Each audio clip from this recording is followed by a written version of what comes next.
my top NBA 2023-2024 storylines are as follows. But before we talk about the storylines, I got to give y'all one, the criteria, and then two, well, the tiers, right? Because it's always levels to this. It's always levels to this. So for starters, we have my top storylines, like the top five, all right? That's the top tier. Then you got the entertaining ones, okay? That's that next five. And then finally, of course, the honorable mentions. And again, these are the storylines, the top storylines that at least I'll be covering for 2023 and 2024. Will there be some anomalies? Yes. Will there be some ones that I talk about also? Sure. But these are the ones that I'm focusing on. So I hope you all are ready because we're about to talk about the criteria and y'all know how that goes. So my first point for the criteria, it's got to hit, well, the masses. If these storylines are not going to be able to captivate you,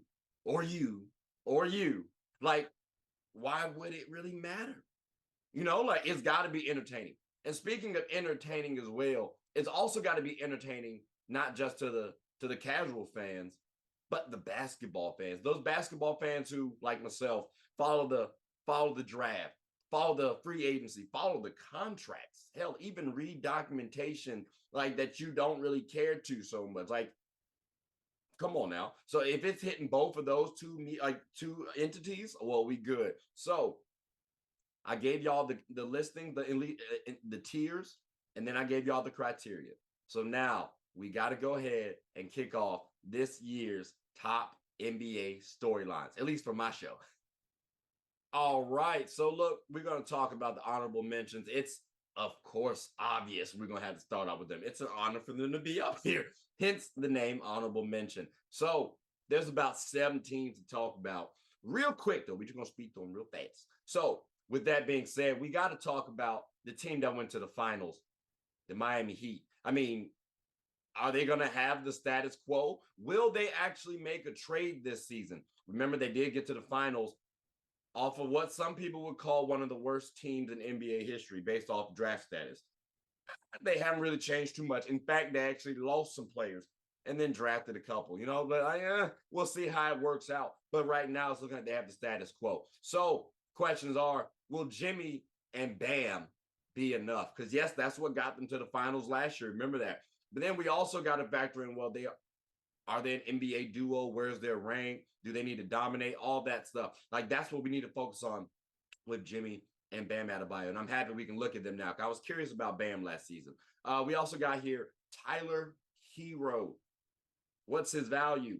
Well, remember, again, like I said, the Heat got to the finals last year without Tyler Hero. Could they do it again? Well, possibly. But if Tyler Hero, showcases, hey, I can bring in 25 points a game, 5 assists, stuff like that, that's taking pressure off Jimmy. That's taking pressure off Bam offensively. Now they can push their focus a little bit more defensively, save their energy just a little bit more. So again, Tyler Hero's value is going to be quite key to focus on, because if it's quite high, well, you could flip him if you want to for another star player or a star player, possibly. We'll see what happens. Like, maybe the Clippers want to take Tyler Hero off your hands and give you PG. I doubt it, but that's a situation that's a situation I'd like to trade Tyler Hero for, if possible, if you're trying to win a championship right now. But that's the Miami Heat for you, status quo, and you should expect to see them in the playoffs at least. We also got here the Minnesota Timberwolves, and this one's going to be cut and dry. We're going to be focusing on about 3 people. Yes, the team, but we're really paying attention to Anthony Edwards and Karl-Anthony Towns. Karl-Anthony Towns just got an extension. Anthony Edwards just got an extension. Whose team is it? I say Anthony Edwards. I think it should be Anthony Edwards. But those two have to dominate and have to showcase. There's no issue between that duo. And then if we can do that, well, now we got to look at Rudy Gobert. Rudy Gobert, well, you're a former decoy, multiple-time decoy, by the way. Can we get some value? Can we get the same value that your contract is worth?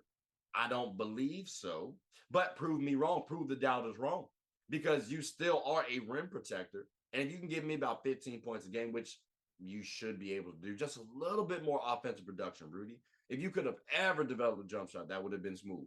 But we got to see you put some respect on your name.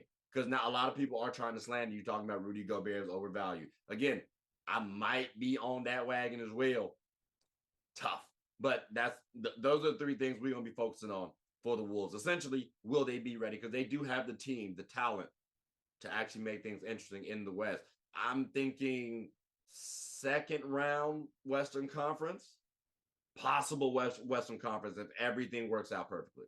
But, we got to see how that shakes. But that's a storyline to follow, ladies and gentlemen. That is a storyline to follow. Next, now we got to talk about the Hawks. All right, the Atlanta Hawks. They have Trae Young, but their team is quite young. And we got to look at their development. Now, Trae Young is a quality point guard, right? My question is he going to be top 5? Like top 5 in the NBA, that's something to consider because we have people like Steph Curry, Luka Doncic, Damian Lillard, Shai Gilgeous-Alexander. Like, is he hitting that 5th spot? Because then you also got to talk about people like LaMelo Ball. Hell, some Drew Holiday supporters are out there. Like, ladies and gentlemen, it's not as cut and dry to say he'll be top 5. So again, that's my question mark and storyline for this season. Will Trae Young actually become a top 5 NBA point guard? Not player, NBA point guard. Then we also got who is going to support their duo, DeJounte Murray and Trae Young. I already told you about Trae Young. DeJounte Murray is at least a fringe all-star caliber player. Worst case, who's going to support them? Who's going to step up? Will it be Clint Capella? I don't know. But this is a good season for him because John Collins did just leave. But again, those are my storylines for the Hawks. Trae Young's development as a top 5 guard, and then who's going to help out that duo. I'll be focusing on that this season a lot. Now we got to talk about the Thunder, though. Okay, the Thunder. Were they a little too early last year? Like, did they outplay expectations, and will they regress this year? Because when you're looking at the team, Shai Gilgeous-Alexander is the lone all-star. So that begs the question, will Shai Gilgeous-Alexander be in a prime situation to earn MVP consideration, to get that MVP nod? Or will he play at the all-NBA level again? Because, again, I did say OKC, it could be a little early. So if he's viewed as the lone all-star, does he regress a little bit? Is the focus more so on Shai now? That's what I'm curious to see, because if he's able to play at an MVP level, this OKC team might be a little surprising. I'm just saying. Then, well, will OKC's youth finally show this season? Again, I talked about it earlier, a little earlier. They were ahead of the curve in the playoff hunt. Well, they still got quite a few draft picks of players that were drafted not too long ago. Remember that. So even though, yes, they displayed some success last season, there's still a chance they could falter and show their youth, their young team. Youth brings dumbness. It brings stupidity. So I expect to see a little regression from OKC, but not enough where it makes me worry. Again, you have Shai Gilgeous-Alexander, Josh Giddey, Jalen Williams, Chet Holmgren. You have a solid young core. I expect something to work. Now, we got to talk about the Grizzlies. The Grizzlies have got to have lessons learned, ladies and gentlemen. Okay, they have got to have lessons learned, man. Ja Morant's expectations on his return. He's suspended for 25 games. I expect this man to fall in line, and I expect has a little optimism involved as well. Now, based on his track record, I don't really have nothing to say, oh, Ja's learned his lesson. I'm assuming the Grizzlies will be moving right along, and you got to, as Ja Morant, ask yourself, if they continue to do this, what is my real value on the team? You got to think, well, I wonder if management going to be thinking that same thing. You're a talented player. Those intangibles will start to outweigh the talent real quick, especially if your team is producing and they seem to be a star away, which is what you are. So my expectations for Ja Morant is to return to star status. We're not going to get no all-NBAs, not going to get no all-stars. You just got to go out there and hoop, bro. Give me a 25, 28 point a game, seven assists, and show some effort on the defensive end, because you're going to have the legs. You're going to be suspended for 25 games. That's over a fourth of the season. So That's what I'm expecting from Ja Morant.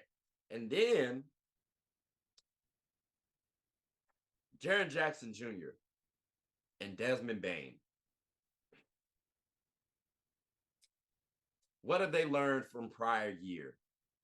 Because you're going to have to showcase, well, you are mature enough to handle your team. Because this is the evaluation period for you, not just for from the Grizzlies, but from the NBA. Where are you in your development? Can you be the guy that is given the keys? That's what we're looking to see. So if you can be, then great. Like that's going to be tremendous for the Grizzlies, and you might be there long term. If not, well, you might be tradable eventually. But this is that evaluation period for you guys personally. And I'm especially looking at Jaren Jackson Jr. because, well, you got someone like Marcus Smart who was a reigning depoy. So I expect him to help you out in terms of not fouling out, but then also your confidence and your maturity. So that's what I'm looking for. And someone like Derrick Rose tutoring not only Ja Morant when he returns, but Desmond Bane. So again, I'm expecting a good amount from the Grizzlies, but those storylines I'm definitely curious about because it's more than basketball, ladies and gentlemen. That's a personal development story for me. Now, I know y'all have been looking forward to this one, man. It's not a top storyline, but I had to put in the honorable mentions. The Spurs and Victor Wembanyama, or maybe I should have said Victor Wembanyama and the Spurs, right?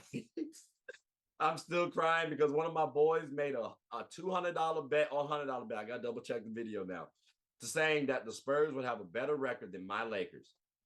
Wild. It's crazy. But it's enough of a storyline where when you see Victor Wembanyama play, it's actually surprising. Like I saw him playing in preseason.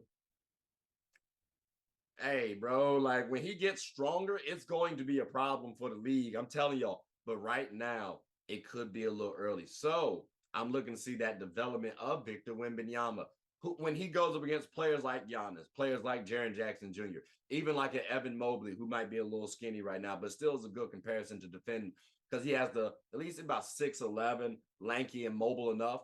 I want to see Victor go up against those players because that'll tell us how he'll do for the future of the league. Again, I think about 3-4 seasons, Victor will start dominating, but you got to get stronger and you got to get that experience. Then, most importantly, almost, and I say almost, and I know that's contradictory, but the rest of the players on the Spurs, are they going to get jealous? Like, that's what I'm actually curious about because we're talking about Victor Wembanyama. Notice I even said Victor Wembanyama and the Spurs, right? Are those other players going to get jealous? Keldon Johnson, good player. Jeremy Sokan, good player. Devin Vassell, just got an extension, good player. I need y'all to know your roles. Victor Wembanyama is the supposed star of the team. If y'all want to outplay him, do that.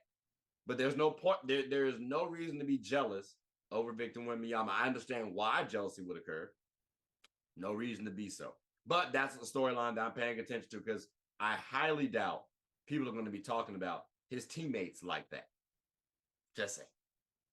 Now, I'm going to cut this one up because it's two teams that I do like, but I'm not going to talk about them both because you can kind of regurgitate the same points. So we got to talk about the Rockets and the Pistons. Funny enough, they both drafted the Thompson twins, Ajer and Amen. Now, here's the thing, though. For both teams, my questions are, which of the three young guns are going to emerge? There's a lot of talent. There actually might be more talent in Detroit than it is in Houston. I got to look back at that. But it's a lot of talent to kind of skim through and see which one would you prefer? And like I said, like that might be a poll for another discussion. And I've asked a few people, like, what do they think? And that's a video already. But right now, that's what I'm going to be focusing on, what the organizations decide, because we have our answers. I'm curious what the organizations will decide based on the play from the young guns. Now, also, you got to consider who has the best NBA All-Star chances out of these young guns. I personally say Cade Cunningham does, but you also have players like a Jalen Green, like an Alperen Sengun. Like you never know, one of those names could pop up in the NBA All-Star race, at least voting wise. So I'm curious about those storylines because it is starting to hit that point in time in their career where you start talking about NBA All-Star berths.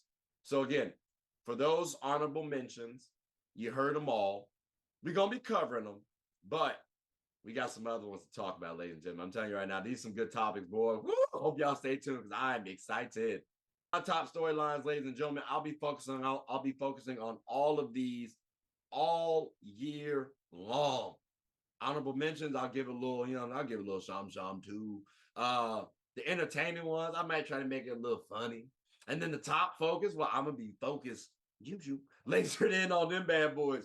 But if y'all got any other stories that y'all think I should be following or that I should be paying attention to, please let me know. But also, please like, subscribe, comment, tell anyone about the show. My name is Trey. I'm the host of Get a Bucket. Hope you all are having a good one. Take care.